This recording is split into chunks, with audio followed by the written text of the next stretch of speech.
உங்கள் வீட்டில் negative energy அதிகமாக இருக்கிற மாதிரி ஃபீல் ஆகுதா? வாங்க இன்றைக்கி ஒரு சின்ன டிப்ஸ் சொல்கிறேன்.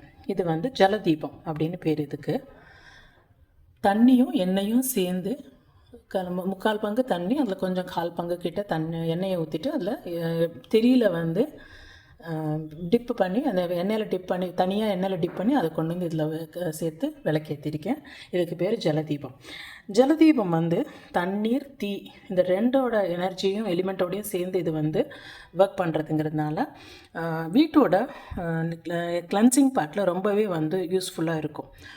எல்லா எனர்ஜியையும் கிளென்ஸ் பண்ணி இது நம்மளுடைய எனர்ஜியை, வீட்டோட எனர்ஜியை பேலன்ஸ் பண்ணிவிடும். இது நம்ம ரூமில் பண்ணலாம், நம்மளுடைய ஹாலில் பண்ணலாம். சாமி ரூமில் தான் பண்ணணுன்ட்டு இல்லை, நான் இதை என்னுடைய ஹாலில் தான் பண்ணியிருக்கேன்.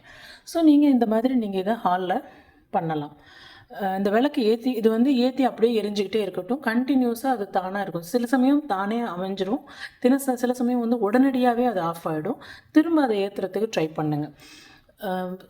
தெர் இஸ் அ சான்ஸ், ஒரு சின்ன சான்ஸ் என்னென்னா, இந்த கிளாஸ் வெடிக்கிறதுக்கும் சான்சஸ் இருக்கும். அந்த ஓரத்தில் டிப்பில் வெடிக்கிறதுக்கும் சான்சஸ் இருக்குது. அப்படி இருந்தால் நெகட்டிவிட்டி கிளென்ஸ் ஆகிடுச்சுன்னு அர்த்தம்.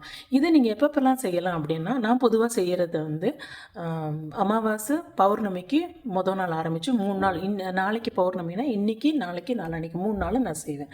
ஸோ நீங்களும் செஞ்சு பாருங்கள். உங்களுடைய வீட்டோட வைப்ரேஷனை இது இன்க்ரீஸ் பண்ணும். அன்பும் நன்றியும்.